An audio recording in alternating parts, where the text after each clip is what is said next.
Topic संख्या 4। आज के टॉपिक में मनोविज्ञान में हम लोग क्या पढ़ेंगे?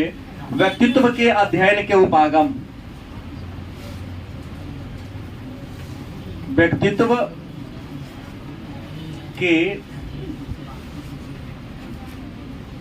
अध्ययन के उपागम। उपागम का मतलब होता है विधि, या यूं कहे तरीका। मतलब किसी व्यक्ति के व्यक्तित्व के बारे में अध्ययन करने के या जानकारी प्राप्त करने के कौन कौन से तरीके हैं, उसी के बारे में आज के क्लास में हम लोग क्या करेंगे? चर्चा करेंगे। तो सबसे पहला प्रश्न आपके मन में होगा, इस तरीके व्यक्तित्व है क्या? व्यक्तित्व क्या है? यदि उत्तर आपके शब्द में लिया जाए कि व्यक्तित्व का मतलब क्या होता है, व्यक्तित्व कहते किसे हैं, तो मैं आपकी परिभाषा दे रहा हूं जो आप सोचते हैं।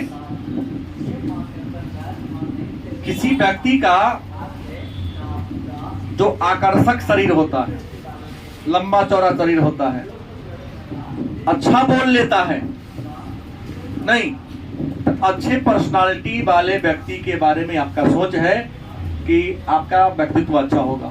आधा घंटे के बाद मिलेंगे तो होगा, हम आके मिल लेंगे वहां। मतलब व्यक्तित्व का मूल्यांकन आप लोग सीधा किससे कर लेते हैं? उसके बॉडी की सजावट से। कितना से चेहरा को सजा के रखा, चेहरा को कैसी सजा के रखा है, इस आधार पर आप सब व्यक्तित्व का तय करते हैं, व्यक्तित्व का मूल्यांकन करते हैं। गलत कि सही? जो चेहरा को सजा के नहीं रखा, लेमैन आप लोग मान लेते हैं। लेकिन मनोविज्ञान कहता है कि व्यक्तित्व का अर्थ चेहरा को सजाया हुआ इंसान नहीं होता है। व्यक्तित्व कहते किसे हैं? तो हर इंसान में कुछ मेरिट है और कुछ डिमेरिट है। हर इंसान में कुछ गुण है कि नहीं है? कुछ दोष है कि नहीं? भाई गुण क्या है? ज्यादा बोलना भी गुण है, शर्मीला होना भी गुण है, निर्लज होना भी क्या है? गुण है, वाचाल होना भी गुण है, कम बोलना भी गुण है। सब गुण एक व्यक्ति में ना होगा, लेकिन कोई में कोनो न कोनो गुण सब में है। वाचाल होना, कम बोलना, शर्मीला होना, निर्लज होना, दयालु होना, निर्दयी होना, उदार होना, ईर्ष्यालु होना, ये सब मानव में पाया जाता है। कुछ लोग बहुत ईर्ष्या करते हैं किसी से, कुछ लोग बहुत किसी से जलन करते हैं। तो इन्हीं विशेषताओं के समूह को हम व्यक्तित्व कहते हैं। व्यक्तित्व है क्या? तो व्यक्ति के जो गुण हैं, इधर आ सकते हैं, चार बोलेगा। व्यक्ति के जो गुण हैं, और व्यक्ति में कुछ क्या है? अवगुण है। इस गुण और अवगुण को सम्मिलित रूप से हम उसका क्या कहते हैं? व्यक्तित्व कहते हैं। गुण क्या है? दयालु होना गुण है, शर्मीला होना भी गुण है, कम बोलना भी एक गुण है, ज्यादा बोलना भी एक गुण है। इन सबको सम्मिलित रूप से क्या कहते हैं? हेल्थ की और पीछे 4 गुण हम क्या कहेंगे? व्यक्तित्व कहेंगे। कोई दिक्कत? लेकिन मन में एक प्रश्न होगा कि व्यक्तित्व को अंग्रेजी में क्या कहते हैं? तो व्यक्तित्व को अंग्रेजी में कहते हैं पर्सनालिटी। व्यक्तित्व को अंग्रेजी में क्या कहते हैं? पर्सनालिटी कहते हैं। और पर्सनालिटी जो शब्द है ना, यह लैटिन भाषा के शब्द, कई बार पूछा गया शब्द है पर्सनल, लैटिन भाषा के शब्द पेर्सोना से बना है।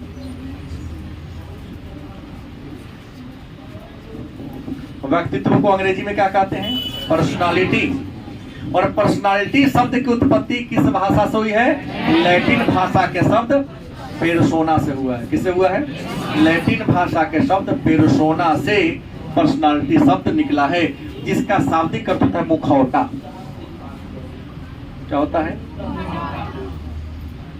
या चेहरा।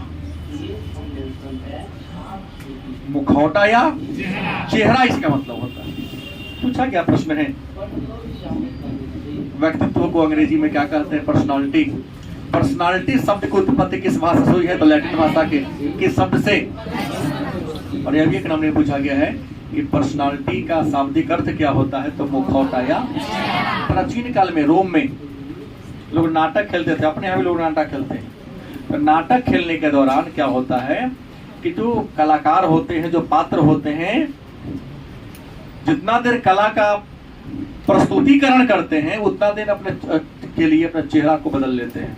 उसी में से कुछ काला काला काजली लगा के मूछ दाढ़ी बनाएगा, हम कहेगा हम क्या है, विलेन की भूमिका में आ गया। कोई लड़का ही है तो अपना मूछ दाढ़ी को छील लिया, श्रृंगार कर लिया, महिलाओं के पोशाक को पहन लिया, तो अपने आप को अभिनेत्री बना देता है।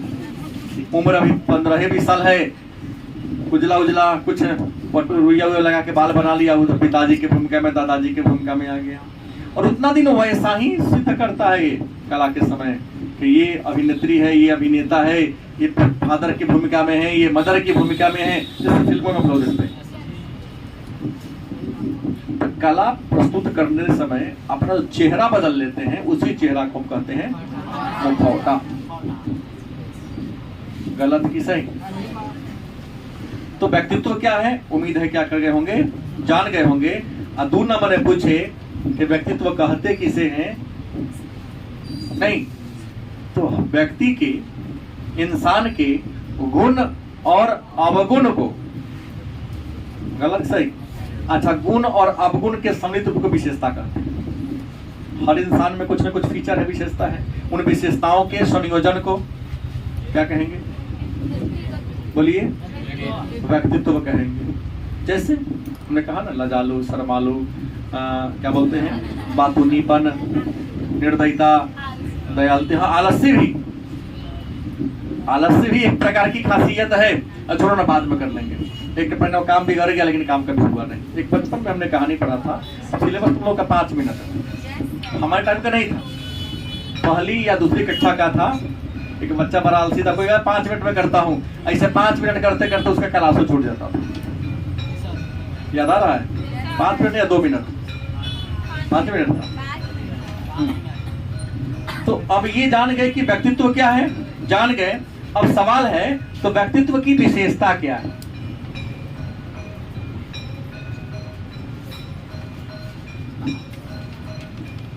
व्यक्तित्व की विशेषता क्या है? तो व्यक्तित्व की पहली विशेषता है कि समय के साथ नहीं बदलती है। समय के साथ नहीं बदलती है। कुछ लोगों का व्यक्तित्व है, कुछ भी हो जाए प्रश्न उसका नहीं बदलेगा। देखा ना, कहीं न कहीं सुने होंगे कि चंद्र तरे सूरज तरे, तरे जगत व्यवहार, ऐसा संकल्प हरिश्चंद्र का जो टरे न सत्य विचार। गांधी जी मर गया लेकिन सत्ता हिंसा को छोड़ा, इनका पर्सनालिटी था, व्यक्तित्व था। चंद्रशेखर आजाद ने प्रण कर लिया था कि मैं अंग्रेजों की गोली से नहीं मरूंगा।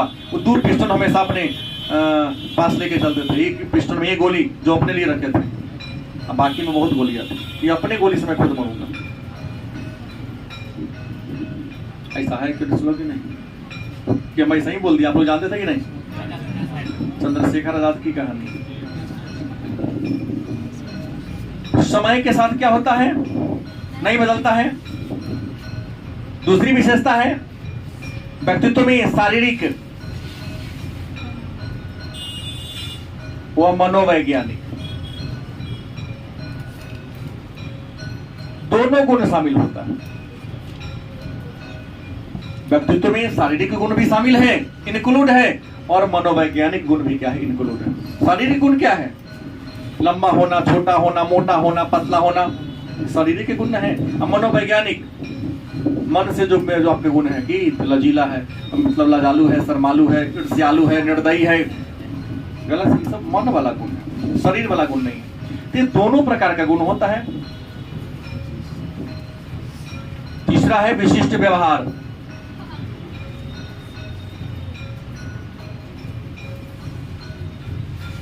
व्यक्तित्व की विशेषता है क्योंकि उसका व्यवहार क्या था? विशिष्ट होता है, अलग होता है। ओके सर, अलग मतलब इंसान एक ही है, आप इंसान अकेला है लेकिन चेहरा बदलता है तो आपका विचार सामने वाले के लिए क्या होता है, बदल जाता है। गलत कि सही?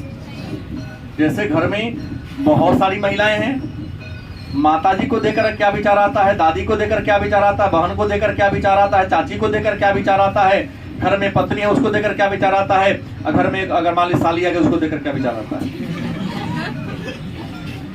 हंसोगे तक काम चलेगा, साइंस पढ़ना पड़ेगा आपको। हमने कहा समझने की बात है, क्योंकि साइंस मनोरंजन के लिए लोग पढ़ रहा है। 99% लेगा। इस शहर की बात बोल रहा हूँ, बड़े शहर की नहीं।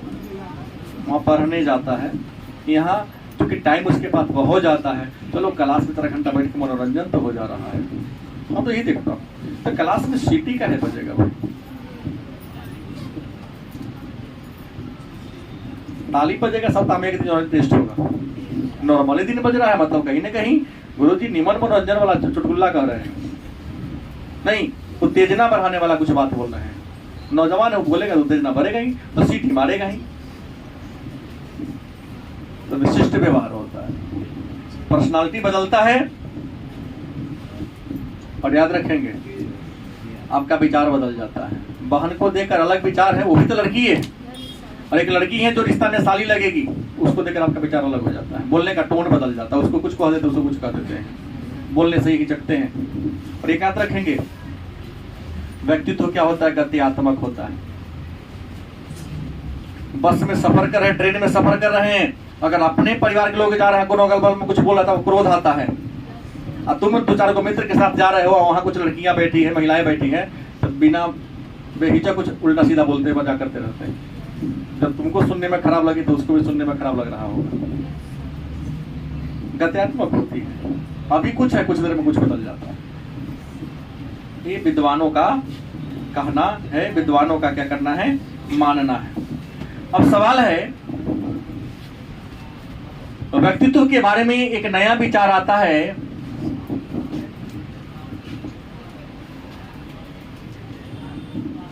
कि समाज में जो लोग हैं, जो बच्चे हैं, 2 प्रकार के बच्चे हैं। जो कुछ ऐसे बच्चे हैं जो आदेश को तू कल से नहीं पढ़ने आएगा, छोटू को बोल रहा हूं, पढ़ने आएगा तब जब फादर तो हमसे मिलने आएगा। बिना फादर के मेरे कोचिंग में तू कल से नहीं घुसेगा, क्योंकि तू न नीतीश कुमार है न विश्वनाथ आर्लेकर है तू, ठीक है। छोटू तुमको बोल रहा हूं, तुम्हारे पिताजी आएंगे कल कोचिंग क्रिकेट पढ़ता हूं, तुमको पढ़ाएंगे, क्योंकि अब्सेंट मारने वाले बच्चों को मैं नहीं पढ़ाता। कोई कहेगा जाओ हमारा नाम कह देना, तो कोई नहीं, हमसे बड़ा कोई नहीं। हम तुम्हारे बड़ा तुम्हारे फादर को मानते हुआ के कहेंगे कि ना सर अब गलती नहीं करेगा, हम डेली अगर तब पढ़ाएंगे तुमको। हमने कहा व्यक्तित्व की एक विशेषता और जान लो। कहोगे क्या विशेषता है? तो व्यक्तित्व के बारे में जान लो, 2 प्रकार के बच्चे होते हैं। एक है जो आदेश को फॉलो करता है, एक आदेश फॉलो नहीं करता है। कुछ ऐसे लोग तुम्हारे समाज में होंगे, तुम्हारे परिवार में होंगे, तुम्हारे घर में होंगे। एक ऐसा है जो तुम्हारे आदेश को क्या करता है, मानता है, फॉलो करता है। एक आदेश को फॉलो, मनोविज्ञान कहता है जो आदेश को न माने उसका आदेश मत दो, जो आदेश को न माने उसे आदेश मत दो, क्योंकि आदेश को मानने वाला है नहीं, देखो तो काम करेगा तो काम करवा देगा, लेकिन अपना व्यवहार उसके प्रति बदल दो। देखो अगला दिन समाज बिना पहले काम करेगा। गलत कि सही? मनोविज्ञान कहता है कि जो तुम्हारे आदेश को फॉलो नहीं कर रहा। पिताजी ने कहा पढ़ो, बच्चा क्या करता है, ना पढ़ता। जैसे मैं बहुत बड़े विद्वान की रविंद्रनाथ टैगोर की कहानी कह दूं, जिनको भारत में सबसे पहले नोबेल पुरस्कार मिला था, गीतांजलि के लिए 1913 में मिला था। कहा जाता है कि पढ़ने लिखने में ही आप लोगों जैसे शुरू में थे, पढ़ाई लिखाई में मन नहीं लगता था, क्लास छोड़ना उनकी भी नियति थी।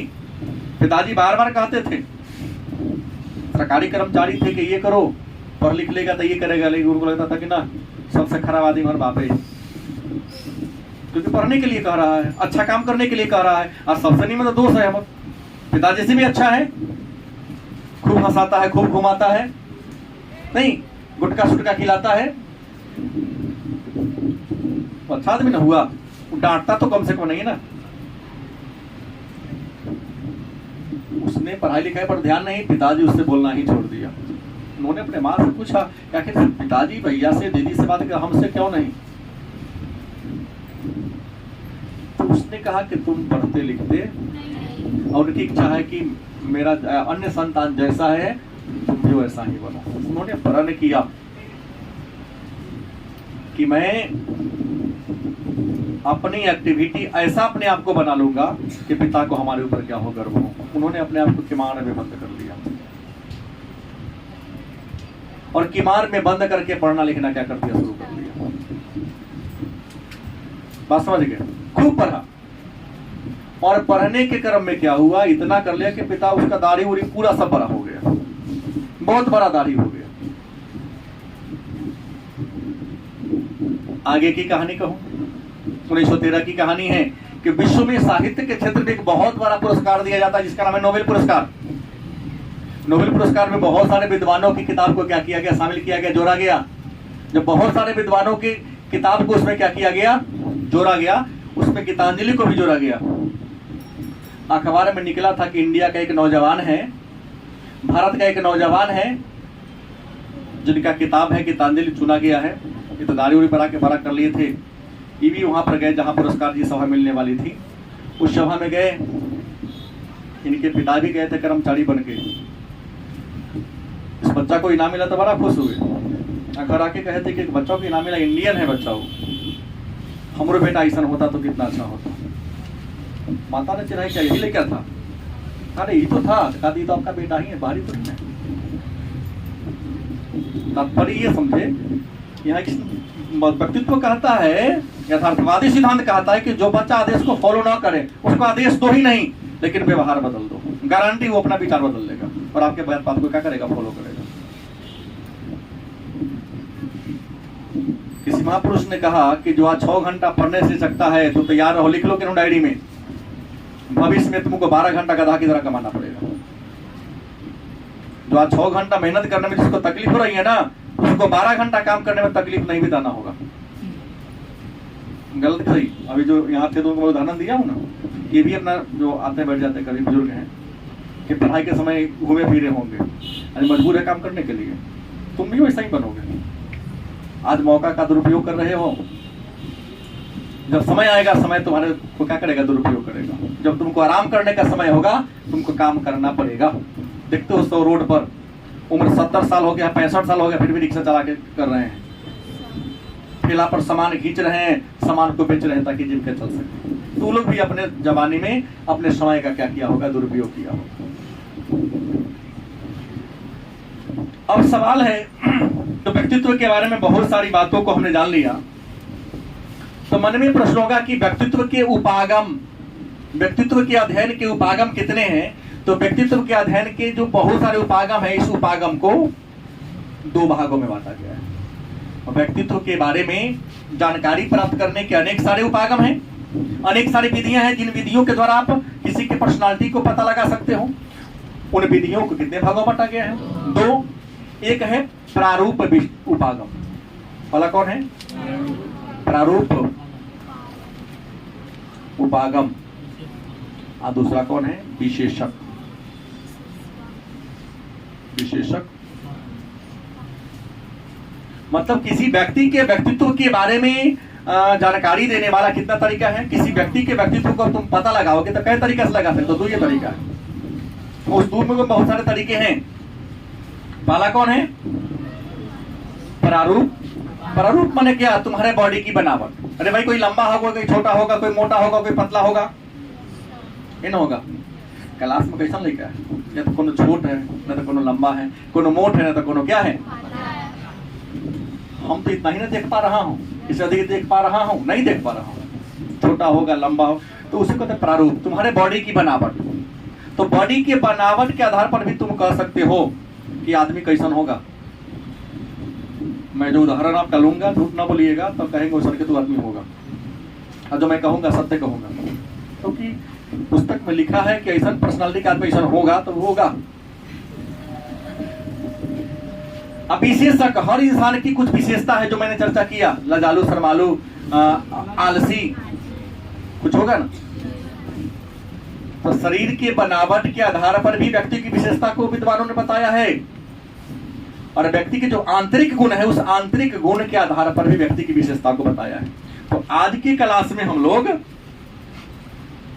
प्रारूप उपागम के बारे में चर्चा करेंगे। ये खत्म होगा फिर विशेषक उपागम पर आएंगे। तो प्रारूप उपागम पर विचार देने वाला जो पहला विद्वान था उनका नाम था हिप्पोक्रेटस। हिप्पोक्रेटस प्रारूप उपागम पर विचार देने वाला पहला विद्वान कौन? कहाँ के थे? ग्रीक को क्या कहते? यूनान। पूछा गया प्रश्न, हिप्पोक्रेटस कहाँ के थे? यूनान के थे। यूनान न रहेगा तो ग्रीक के थे। क्या थे? चिकित्सक थे। क्या थे? चिकित्सक मतलब डॉक्टर थे। क्या थे? सर्वेयर मैंने बुझे किसी जगह की जांच पड़ताल करने वाला। हम साइकोलॉजी पर इतिहास नहीं पढ़ रहे हैं, न तो एक नंबर जाएगा। हमने कहा हिप्पोक्रेटस ने प्रारूप उपागम के बारे में पहले विचार दिया था, और हिप्पोक्रेटस कहाँ के थे? क्या थे ये? चिकित्सक थे। इन्होंने कहा कि मानव के बॉडी में कुछ चीज होते हैं, पहला फ्लूइड और दूसरा ह्यूमरल। मानव के बॉडी में कुछ रस होते हैं, तत्व होते हैं, उसको इन्होंने नाम दिया फ्लूइड और ह्यूमरल। और इसी आधार पर फ्लूइड और ह्यूमरल के आधार पर हिप्पोक्रेटस ने व्यक्ति को कितने भागों में बांट दिया? 4 भागों में। कितने भागों में? 4 भागों में बांट दिया। पहला नाम दिया उत्साही, दूसरा श्लेष, दूसरा क्या नाम दिया? श्लेष्मिक, तीसरा विवादी, चौथा। हमने कहा यूनान की महान चिकित्सा के क्षेत्र में उन्होंने बहुत काम किया था। यूनान इनका हमेशा आभार मानता है। यूनान ही क्या, पूरा विश्व इनका आभार मानता है। इन्होंने कहा कि मानव के बॉडी में कुछ फ्लूइड तरल पदार्थ होते हैं, कुछ ह्यूमरल पदार्थ होते हैं। इस आधार पर इंसान के कई प्रकार के होते हैं, 4। पहला और उत्साही, कुछ ऐसे इंसान होंगे जो हमेशा खुश रहता है। हम तो देखा हूँ, वो साइकिलों पर चला के बाजा बज रहा है तो साइकिलों पर कवर उसका हिलना शुरू हो जाता है। चौकी पर बैठेगा तो चौकी पर हाथ का ताल बजाना शुरू कर देगा। ऐसा हो सकता है इसमें कोई हो, महसूस करना कि सर जी सही बोल रहे हैं, ऐसा मैं देखा हूँ। मतलब दुख में भी ज्यादा दुख होने का हम नहीं करता, उत्साही होगा वो, चाहे जो काम करेगा उत्साह से करेगा, उसके जीवन में दुख का लेस मात्र भी जगह। श्लेष्मिक, अवसाद में जीने वाला। थोड़ा सा देखते ना, बैठने में बाबू होटल में खाते माथा पर हाथ रख लेते। तो माथा पर हाथ क्या रखता है? पापा जी जिंदाबाद। किसी नेता के नाम लेके जिंदाबाद करने से अच्छा है कि पिताजी जिंदाबाद, माताजी जिंदाबाद। खर्चा हुए ना जो रही था आप लोग करते फलाना बाबू जिंदाबाद, कौन फायदा जी? वो जिंदे रखे तो लोग कथी करेगा? चुनाव में आज खूब बढ़िया से भी खिला पिला देता है जिंदाबाद, यहाँ तो मुर्देबाद फिर करेगा, क्योंकि हार गया तो मुर्देबाद होगा, फिर दूसरा जिंदाबाद होगा। गलत की सही? देखिएगा नेताजी जो नारा लगवाते हैं, नारा लगाने वाला अधिकांश लोग जिंदाबाद करने वाला लो मिडिल क्लास के होते हैं। ओकरा घर के लोग जिंदाबाद करवे नहीं करता है। हम कहे जाओ चलेगा, आगे का रहेगा नहीं, मुंह में मास्क लगा लेगा। आज जब जिंदाबाद का नारा तो पैसा ले रहता है,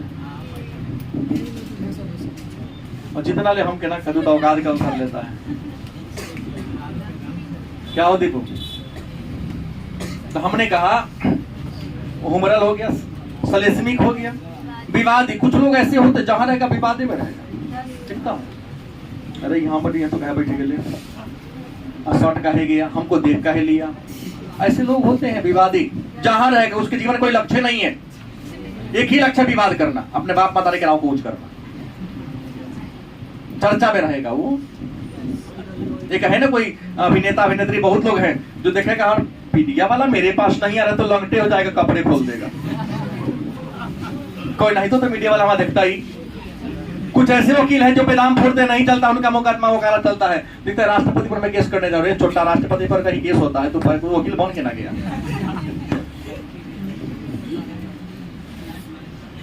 ना, तो ज्यादा तो नहीं ये हमारे बाप नहीं है, क्या प्रमाण है तुम्हारे बाप। लोग होते हमेशा इसने बात बोलेगा, विवादित बोलेगा, ऐसा कुछ नेतो है, ऐसा कुछ अभिनेता और अभिनेत्री भी है। आप लोग बड़े हो गए हैं, बात को समझ पा रहे हैं शायद। जहां रहेगा विवाद की बात करेगा वो, जोड़ने का नहीं तोड़ने का बात करेगा वो। उसका गुण है, उसके नस्ल में गुण भरा हुआ है, तुम उसको निकाल नहीं सकते हो। हाँ, अनंत में कोपशील। कुछ इंसान ऐसा है जो हमेशा दुखी, भाई सामान चाहिए ना है तैयो दुखे मिलेगा, तैयो दुख है कि ना कौवे मिल रही।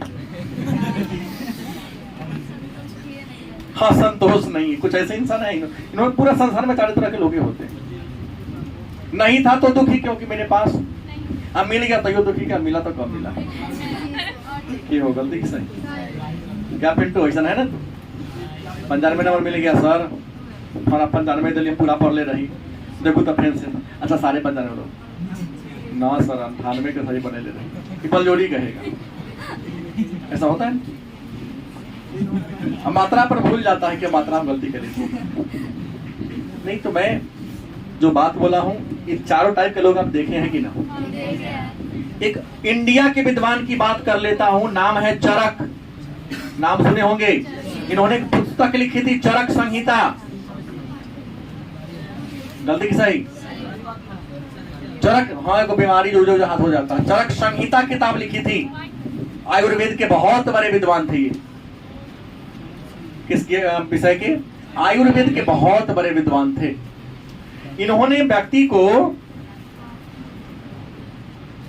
व्यक्ति में जो गुण होते हैं, तो गुण के आधार पर व्यक्ति को दो भागों में, व्यक्ति के जितने भी गुण हैं और जितने भी अवगुण हैं उनको दो रूप में बांट दिया। नाम दिया त्रिगुण। क्या नाम दिया? और दूसरा दिया त्रिदोष। तो पहली बात तो ये जानना है, चरक कहाँ के थे? कहाँ के थे? इन्होंने कौन किताब लिखा? ये क्या थे? डॉक्टर, चिकित्सक, आयुर्वेद के बड़े चिकित्सक थे। इन्होंने व्यक्ति के गुण और अवगुण के आधार पर, मतलब व्यक्ति को विशेषता के आधार पर व्यक्ति को भाग बांट दिया।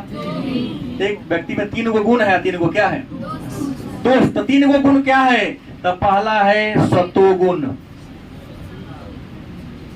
दूसरा है तमोगुण, तीसरा है रजोगुण। सतोगुण, तमोगुण, रजोगुण।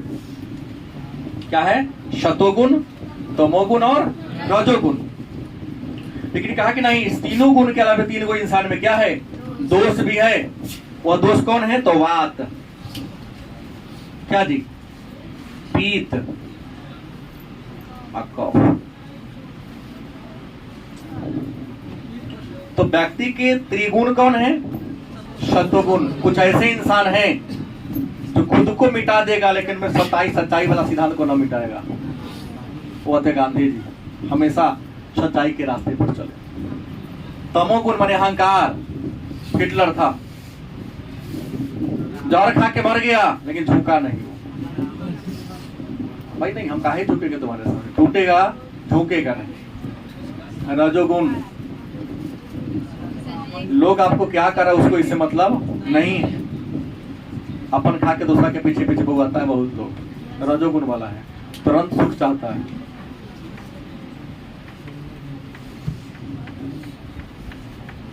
वात, पीत, कफ, 3 गो दोष है, 3 गो गुण है अलग अलग व्यक्ति का। वात, पीत और कफ। वात क्या है? वात माने हवा, पीत माने कथी? क्रोध, और कफ माने बीमारी। कुछ ऐसा है जो गैसे में बुगाएगा, जहां रहेगा देह में दम रहेगा। हवा रुपया बह गया तो बंगाल अरबी सागर में जाके गिरेगा ना, ऐसा। क्रोध खेती पर का कितना खुद जाएगा हिसाब नहीं है, वो हवे में बुगाएगा। अपनी पावर से बढ़ चढ़ कर, औकात से बढ़ चढ़ कर बोलेगा, बढ़ चढ़ के करेगा। ऐसे लोग होंगे तुम्हारे अगल बगल में। जो मैं बोल रहा हूँ मूल्यांकन करना कि जो विद्वान लिखा है सही लिखा है। पीत एक बात और देखना, जगह देह में दम रहेगा ना, देह में गोश्त ना रहेगा, क्रोध भरा होगा पिता है। नहीं, मैं जो कहा हूँ देख लेना, विद्वान लिखते, मैं इनके बात को पढ़ा हुआ बात लिखा हुआ बात को पढ़ के बता रहा हूँ। हटा करोगे टेंशन वाला होता है, कोई बात नहीं हो गए इतने का देखा देह में दम न रहेगा, क्रोध भरा आएगा। लेकिन ढोड़िया को विष नहीं होता है, बार बार कोबरा को होता, जल्दी नहीं काटता है, लेकिन जब काट लेगा तब तो वो अस्पताल जाते हैं पहले से तो दम तोड़वा देगा। कफ माने कुछ लोग ऐसे होते जो हमेशा कोनो न कोनो बीमारी में जीते हैं। तो बीमारी नहीं, मन की बीमारी, राज रोग है उसका। तो बात पित्त और कफ। एक और विद्वान का नाम ले रहा हूं, शेल्डन का नाम सुना होगा, हर साल पूछता है। शेल्डन एक विद्वान थे जिन्होंने शरीर की संरचना के आधार पर, शरीर की बनावट के आधार पर इंसान को क्या किया था, वर्गीकरण करने का काम किया था। और शेल्डन ने कहा कि शरीर की बनावट के आधार पर, किस आधार पर, हम प्रारूप उपागम पढ़ा रहे हैं, पता है ना। शेल्डन ने शरीर की बनावट के आधार पर इंसान को कितने भागों में बांट दिया, 3 भागों में बांट दिया। कितने भागों में, 3 भागों में बांट दिया। पहले का नाम दिया एंडोमॉर्फिक। एंडोमॉर्फिक मतलब गोलाकार, गोला। दूसरा का नाम दिया मेसोमॉर्फिक। मेसोमॉर्फिक हिंदी में कहेंगे आयताकार। और तीसरा है एक्टोमॉर्फिक।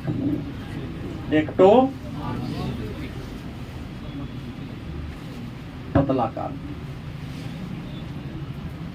क्या है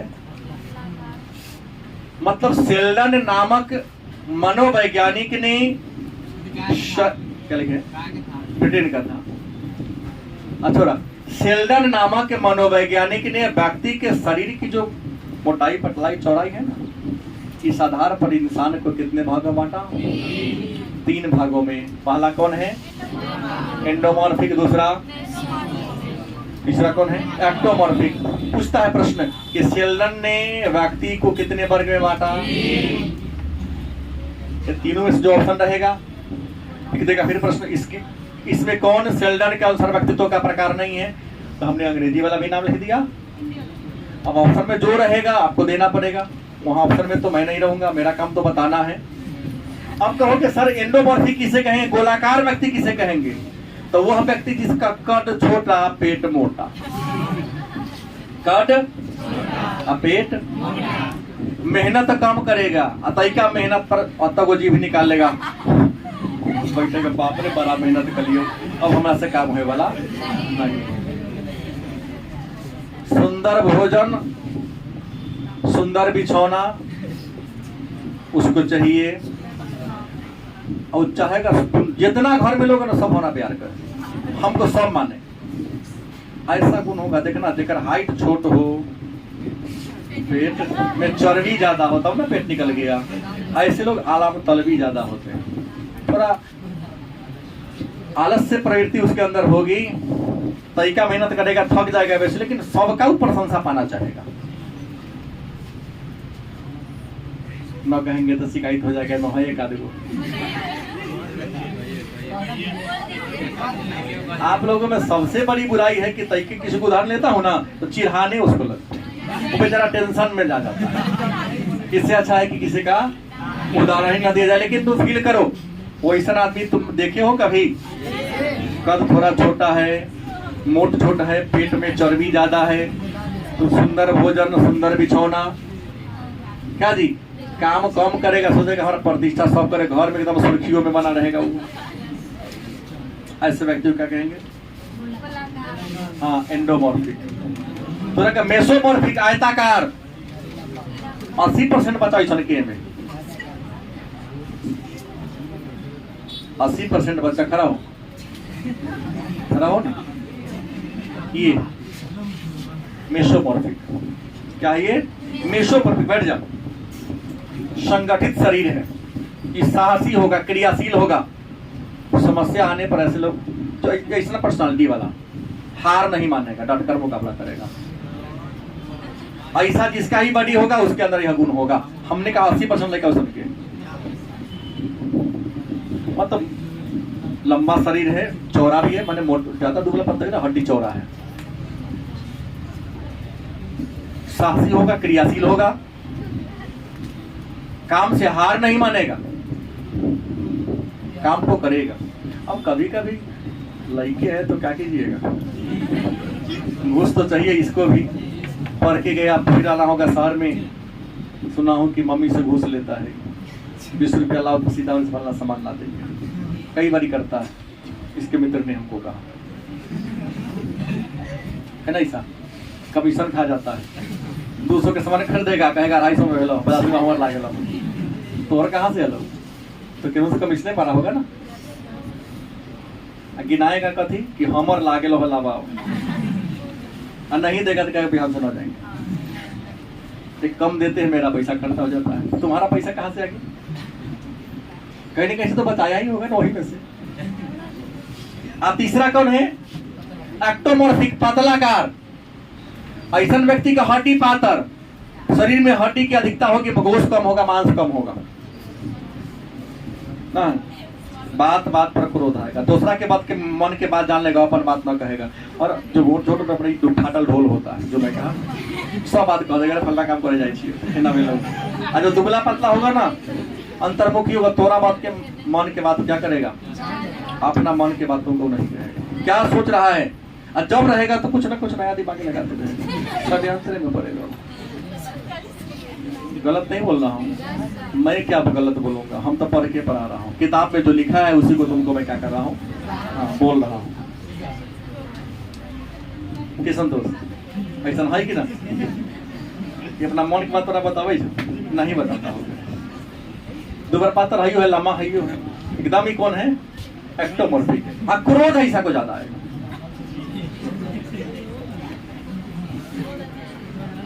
क्या जी, तो दुबला पतला बॉडी होगा उसको क्रोध आता है ज्यादा। क्या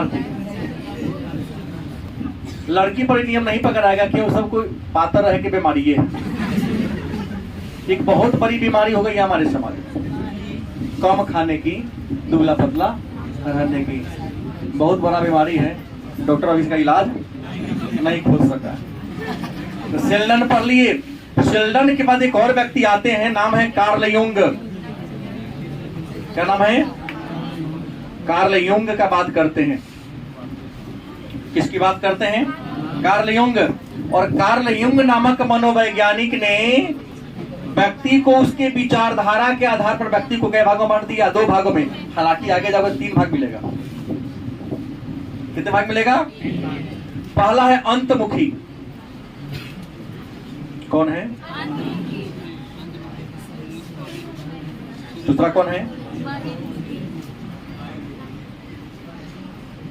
कार्ल युंग के अनुसार व्यक्तित्व के कितने प्रकार हैं, पहला कौन है, दूसरा कौन है। अंतमुखी व्यक्ति किसे कहेंगे, तो अंतमुखी उस व्यक्ति को कहेंगे जो अंतमुखी उस व्यक्ति को कहेंगे जो व्यक्ति खुला विचारधारा का नहीं होगा, दूसरी की बातों को बड़ी गौर से सुनेगा, दूसरी की समस्याओं को जान लेगा, दूसरे की अच्छाई और बुराई को जान लेगा, लेकिन अपने अंदर की बात को नहीं कहेगा। उससे अगर किसी प्रकार की काम होगी तुमसे तो काम निकाल लेगा, और काम निकाल लेगा तुमसे पहचान छोड़ देगा। तुमसे तब बात करेगा तो तुमको उससे क्या होगा, काम होगा। अगर काम ना होगा तुमसे बात ना करेगा। अपने अंदर की बात, अपने रहस्यमयी बात, कुछ क्या करने जा रहा है भविष्य में करने वाला क्या, वो कभी नहीं तुमको बताएगा। ऐसे विचारधारा वाले व्यक्ति को कहते हैं हमें। और जितने भी दार्शनिक कलाकार होते हैं ना, बड़े बड़े लोग अंतर्मुखी होते हैं। अब बहिर्मुखी फाटल ढोल की तरफ काम करने वाला है, सफलता काम में मिलेगी कि नहीं मिलेगी? पहले ही बोल देगा, हम ही करे वाला है, हम ऐसा होंगे, ये करेंगे पहले ही। अब दिल्ली में मुखर्जी नगर पहुंचे, हम कलेक्टर वाला तैयारी करें छिए गलत कि सही? वार्ड के चुनाव में खड़ा हम MP बनवाओ जरूर, अगला भविष्य के प्रधानमंत्री हम ही बने वाला चाहिए। मतलब मेरा कहना है कि बहिर्मुखी हुआ व्यक्ति होता है जो व्यवहार कुशल होते हैं, सामाजिक होते हैं, मिलनसार होते हैं, सबसे मिलजुल कर आते हैं, दूसरों की समस्या को भी अपनी समस्या समझकर समाधान करता है। बहिर्मुखी हुआ, अंतर्मुखी हुआ होगा जो अकेला रहेगा, एकांत में रहेगा, दूसरा के बात को जान लेगा, अपन बात क्या करेगा नहीं करेगा, काम होगा तुमसे बात करेगा, काम ना होगा तुमसे दोस्ती तब तक करेगा तो पूरा काम रहेगा, तो दोस्ती काम हो गया दोस्ती, ऐसे व्यक्ति को कहेंगे। और भी बहुत सारी बातें हैं अभी प्रारूप आपको आगम में, जो कल की क्लास में क्या होगी, चर्चा होगी, फिर आगे